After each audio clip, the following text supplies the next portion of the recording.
pessoal, aqui é a Márcia Dias, do Atende Contra Inclusão. Estamos aqui novamente com mais um episódio dos Diálogos de Segunda-feira. Hoje, a nossa convidada é a psicóloga Mara Dias. Conta para nós aí sobre a Mara. Então, pessoal, eu sou psicóloga, já fazem 30 anos, né? E trabalho com crianças, com adolescentes, e trabalho com casais de família. Sou também psicanalista e fiz filosofia, tenho a minha formação, sou filósofa também. Então, é isso, assim. Em Porto Alegre. Em Porto Alegre, isso. Porto Alegre. Atualmente, estamos para o mundo, né? Na realidade, sim, estamos com atendimentos online também, e às vezes os nossos pacientes e alunos estão bem longe de nós. Mas, basicamente, né, a Mara atende em Porto Alegre, assim como eu atendo em São José dos Campos. Com relação ao dever de casa, de quem é o dever? É de quem ajuda, de quem faz o acompanhamento? É daquela pessoa que acompanha em casa, aquele que eu estou chamando aqui de cuidador, que pode ser uma mãe, uma avó? Ou o dever é do adolescente? Vamos começar por aí. Então, o dever é da criança, é do adolescente. Só que é um trabalho que vai numa caminhada. Então, assim, o que acontece? Os pais acompanham esse desenvolvimento para que a criança, para que o adolescente chegue numa fase de maturidade para que ele possa se apropriar, né? E aí saem os pais e eles ficam só monitorando. Mas o dever de casa, ir atrás da tarefa, ver como é que é, interpretar, fazer essa coisa de ensaio, erro, e isso é com o adolescente. Fala adolescente, mas enfim, pega também um pouco pré-adolescente, adolescente. Na verdade, é como você falou, é um processo, né? Então, isso começa lá quando ele é criança, ele precisa realmente, muitas vezes, que isso seja feito todos os dias com ele, mas ele vai passar pela pré-adolescência, até que ele vai chegar, por exemplo, em mim, que trabalho com adolescentes, e muitas vezes o que acontece é que quando chega em mim esse adolescente, ele ainda chega muito dependente com relação ao dever de casa. E eu gostei de uma coisa que você falou aí, que o dever de casa é dele e que ele tem que ir atrás, muitas vezes, do dever, né? Eu pego algumas situações que ele me diz assim, inicia a aula, e aí eu pergunto, e aí, o que temos para hoje? Hoje eu não sei, porque eu, sei lá, por alguma razão, o professor apagou a lousa antes de eu conseguir copiar o dever, por exemplo. E ele chega e não sabe qual é o dever que ele tem que fazer, né? Então, o que você aconselha? Qual é a fala? Né? Porque eu tenho a fala que eu tenho, mas eu estou aqui também consultando com o psicólogo. Eu quero saber se a minha fala está dentro do razoável. Pois então, o que eu recebo é justamente, são pais, né, que vêm com essa, digamos, essa fala, assim, né? Porque o fulano não faz os termos, ou porque ele não procura, ou porque, enfim, né? Porque tem um monte de tarefas e ele não está dando conta, e eu tenho que fazer um pouco junto, aquela coisa toda, né? Então, por isso que eu digo, isso é um processo de amadurecimento, isso é que nem atravessar a rua, né? Ninguém sai atravessando a rua, nenhuma criança sai, né, atravessando a rua. Aos poucos, até que chega um ponto que os pais largam a mão, a criança sabe, o adolescente olha para o lado, vai, e aí, enfim, isso tem a ver com o processo de autonomia, né? O que acontece? Alguns pais, como eles já vêm por muitos anos nesse hábito de estar junto, fazer junto, de acompanhar, eles também têm que fazer esse processo de, como eu digo, de desabstinência. Vamos dar o nome disso. É um desmame. É um desmame, né? Porque é complicado para os pais, né? A gente tem que pensar nos pais, é difícil para eles. Assim. Sabe que alguns falam exatamente, eu gostei assim, algumas coisas que você falou, até anotei aqui rapidinho. Autonomia. O meu objetivo é sempre a autonomia do aluno. Quando ele vem para mim, ele pode estar num momento de muita dependência, mas seja qual for a dificuldade que ele tenha, o grau de dificuldade que ele tenha, o objetivo lá na frente é sempre a autonomia. Então, mas é que isso é complicado para eles, porque até onde vai a questão? Como é que é a autonomia? Onde que começa essa autonomia? Até onde eu vou com meu filho? Então, onde que eu deixo ele sozinho? Era isso que eu ia falar. O meu objetivo é esse, é a autonomia.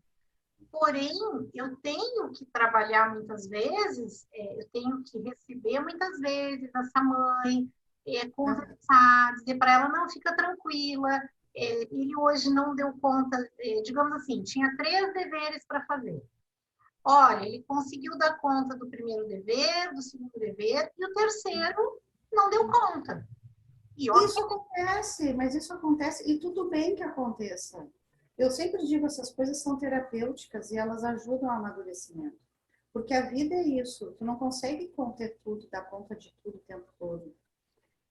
As crianças, os adolescentes, eles têm que saber o limite deles, mas para eles saberem o limite deles, eles têm que se experimentar. Sem se experimentar, isso não é possível. Se alguém sempre estiver fazendo essa continência, não dá. E aí eu fico pensando no trabalho da psicopedagogia, que entra direto aí.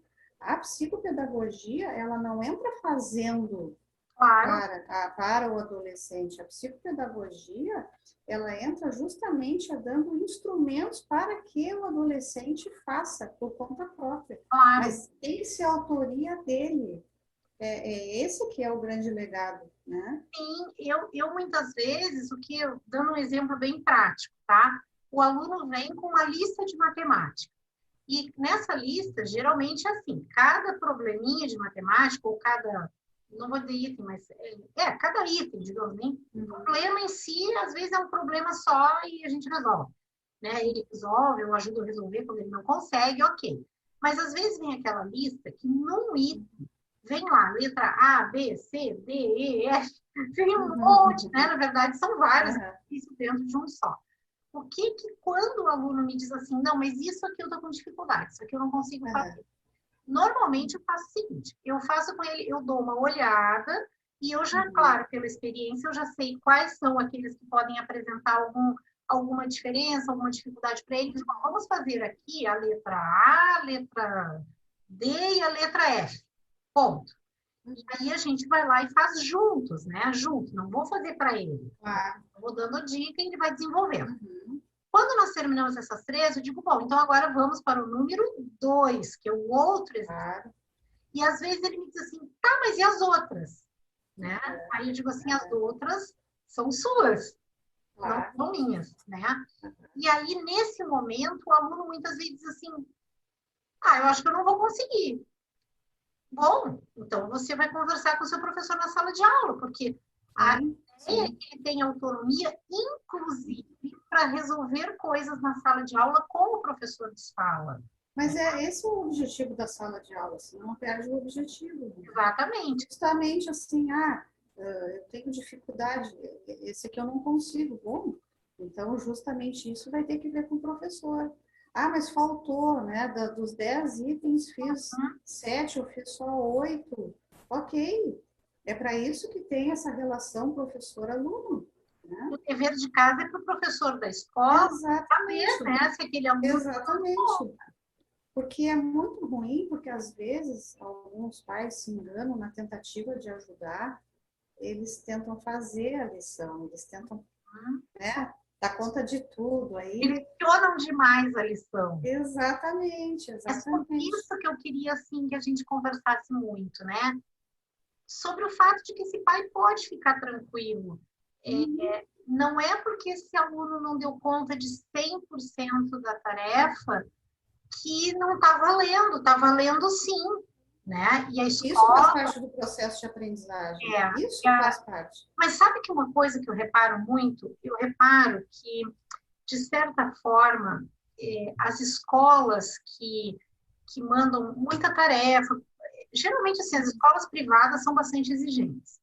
E eles mandam atividades, e como aqui eu estou falando de alunos que têm dificuldades reais, né, que precisam muitas vezes ter uma adaptação da tarefa, do conteúdo da prova.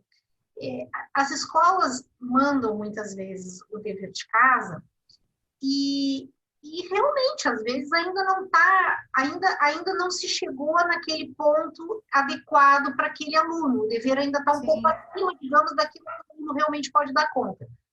E aí, os pais ficam muito ansiosos nessa questão, sabe? De que ele vai chegar na escola e não deu conta do dever, e o dever vale tantos pontos. Né? Mas é aí que eu acho que entram os profissionais que vão entrar em contato com a escola e fazer essa mediação. Que, aliás, ajuda muito, muito, e ajuda, inclusive, aos professores. A minha experiência é de conversar não só com os orientadores, né, os orientadores das escolas, mas falar com os professores de tais e tais disciplinas que o adolescente não está bem ou não está conseguindo ter uma comunicação. E vou te dizer assim, ó, 100% de melhora na relação e no aprendizado. Porque muitas vezes o professor tem que dar conta de tantos adolescentes que imagina... São muitos alunos, né? Exatamente, né? Muitos alunos dentro de uma sala de aula. Então, quando nós vamos até a escola, eu pelo menos sempre trabalhei assim, acredito muito no trabalho assim, isso dá um alívio para os professores, né? O trabalho em rede é um trabalho que funciona muito bem, né? Muito bem, psicólogo, psicopedagogia, professor, orientador de escola, fono. Nossa, isso aí assim, ó, 100%. A gente vê que a coisa anda mesmo, assim, todo mundo alinhado, sabe? Todo mundo trabalhando junto. E agora a gente colocou uma coisa também aqui no meio dessa nossa conversa, surgiu aí a gente falar a questão de que essa fala, eu gostaria assim até que os pais percebessem realmente isso que você está dizendo, o quanto ajuda quando um profissional entra em contato com a escola, porque digamos assim, não é o nível no sentido de saber mais ou menos, mas o teor da conversa é de profissional para profissional. Isso. Já existe um menor envolvimento emocional, né? A gente consegue fazer reuniões e definir adaptações, muitas vezes, né? E ajustar essas adaptações para aquele aluno. Mas eu acredito muito numa coisa, que quando começa o processo de adaptação, imagina alguém que tem uma dislexia profunda e que precise de adaptação até no conteúdo. Mas ele, em geral, poxa, são pessoas inteligentes e que têm, às vezes, facilidade numa área, mais numa do que na outra. Não tem como a gente, de saída, na hora que vai conhecer o aluno, saber exatamente qual adaptação que eu tenho que fazer em cada conteúdo. Então, a gente inicia, a gente deixa a escola começar dentro daquilo que a escola costuma fazer, e claro, tendo aquele laudo, sabendo até onde pode ir e tal. E a partir daí começa o ajuste da adaptação, né? Então, às vezes, num primeiro momento, aquele aluno realmente não vai dar conta, né? Dá menos conta ainda do que seria esperado. Mas, com o passar do tempo, ele vai dar conta, porque tanto a gente vai ajustar um pouco, quanto ele também vai se tornar mais autônomo e acaba indo buscar o que ele precisa, né? Porque são ajustes, assim, e não adianta a gente ficar numa coisa de ansiedade, né? Porque a ansiedade, ela só paralisa as pessoas, né? E alguns pais, eu vejo que comparam muito os seus filhos com os filhos, com os coleguinhas ali, né? Ou adolescente com adolescente, enfim. E isso, assim, nossa, dá um nível de sofrimento muito grande para os pais. Claro. E aí eles ficam, assim, às vezes desmotivados, achando que, puxa, né, não tenho competência, não posso ajudar, ou mexe na questão da autoestima do adolescente, que é super importante, né? Então, eu vejo, assim, que quando entra o papel dos profissionais, dá um suporte para os pais, porque eles se veem cansados, eles se veem sem saber. E eu noto muito isso que você falou, a sensação do pai de uma certa incompetência Quando ele traz e diz assim, olha, até eu dei conta até agora, o pai, a mãe, né? Eu até agora era eu que fazia isso, a gente conseguia fazer juntos, mas eu tô me sentindo muito... E eles verbalizam para mim, eu tô me sentindo muito mal, porque eu não tô conseguindo ajudar. É como se fosse... Mas, gente, eu vou dar a real aqui. Se a gente estiver falando, por exemplo, vamos imaginar, ensino médio, matemática do ensino médio. Às vezes aquele pai, aquela mãe, é uma advogada, né? É uma dona de casa, como muitas mães são, é uma psicóloga, entendeu? Alguém que não tem uma familiaridade com a matemática do ensino médio. Ela não precisa se sentir culpada por isso. Não, nossa, a culpa não serve para nada, tá? Para nada, assim. Até porque os pais eles não têm que dar conta. Eu sempre digo que nós temos que ser pais possíveis, mas ninguém disse que tinha que ser super-herói, fazer tudo, né? Isso é muito chato, né? Então, eu vejo assim, ó, a tarefa é para os filhos. O errar, o não saber, ir para a escola, sem estar com a tarefa concluída. Até isso, essa relação com o professor, do professor cobrar, que faz parte, né? Por que tu não fez? E tem um outro aspecto que eu acho muito importante. Isso tudo engloba numa coisa, assim, ó, que às vezes os pais, na tentativa de ajudar, e sempre na tentativa de ajudar, né? Eles deixam, eles impedem, assim, que o adolescente faça uma coisa que é crucial na adolescência, que é a coisa do pensamento, da análise. Na adolescência, os adolescentes, eles começam a analisar muito mais, eles começam a ter um processo crítico muito maior. Então, é muito importante que eles possam se confrontar com essas situações e eles possam pensar na resolução das suas próprias dificuldades, porque as dificuldades são deles, não são dos pais, porque senão fica uma ideia de que os pais são eternos fornecedores de soluções. E pais não são fornecedores de soluções, eles não têm esse papel. E vou dizer mais, nem professor de acompanhamento escolar. Não com certeza, com certeza. Porque, olha, os adolescentes, quando eles vêm, né? Não, agora você vai ter uma professora de acompanhamento escolar, então ela vai ajudar você a se organizar, vai ver quais são as atividades que você precisa fazer, quais são os conteúdos que você está dando conta e que não está. E aí, eu, por exemplo, né, quem me conhece sabe que eu sempre digo, gente, é o seguinte, eu ajudo a organizar, eu ajudo a estudar, e eu posso dar aula de matemática nesse caso. Mas, por exemplo, eu sou péssima em biologia. Eu sou péssima, entendeu, em biologia. Eu sou, assim, ó, não me peçam, quando um aluno vem com uma tarefa de biologia, eu já digo, ai meu Deus, não é para mim essa tarefa, eu não posso te ajudar nisso, entendeu? Claro que eu posso fazer uma pesquisa junto com ele, então o que eu vou fazer? Eu vou ajudar ele a entender como pesquisar, aonde ele pode buscar um bom site, mas eu já digo de saída, olha, não conte comigo para você, digamos assim, dizer, não, agora eu vou lá me dar uma aula sobre isso e eu vou entender e vou resolver na tarefa. Não, eu também não sou uma pessoa que sabe tudo, né? O que eu posso fazer é isso, é ajudar, é orientar, e eu acho que isso funciona muito bem. Agora, eu queria, assim, eu também saber o seguinte, o que você acha sobre isso? Alguns casos são bastante especiais e precisam de adaptações bastante importantes, né? E nesses casos é que a gente vê também, talvez, os pais mais ansiosos, mais preocupados, né? Porque é um adolescente que tem uma dificuldade real, mas é um adolescente que está lá, chegou no 8º, chegou no 9º, está indo para o ensino médio, e apesar das suas dificuldades, ele está indo para frente, com a ajuda dos pais, muitas vezes, da mãe, de uma avó que pode ajudar, e que agora vem para um acompanhamento escolar, ou às vezes para aulas específicas, particulares, de um conteúdo outro, que esteja com algum ponto, né? Mas ele precisa realmente dessas adaptações. E aí, cada um tem seu jeito. Exatamente. Cada um tem seu jeito. Só que aí a gente também se depara, às vezes, com alguns pais que querem adaptações gigantescas, que querem que aquela adaptação praticamente assim, é a salvação do filho, entendeu? Aquela adaptação super, assim, que o filho quase não vai ter que pensar.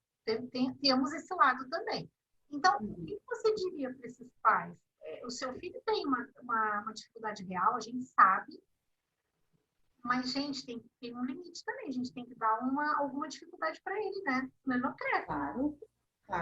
Claro, porque tem a identidade do adolescente, tem a singularidade do adolescente, tá? E esse mundo externo vai exigir dele respostas, onde ele vai dar respostas a partir das suas dificuldades trabalhadas, né? Com psicopedagogia, psicologia, enfim, todos esses profissionais que nós falamos, né?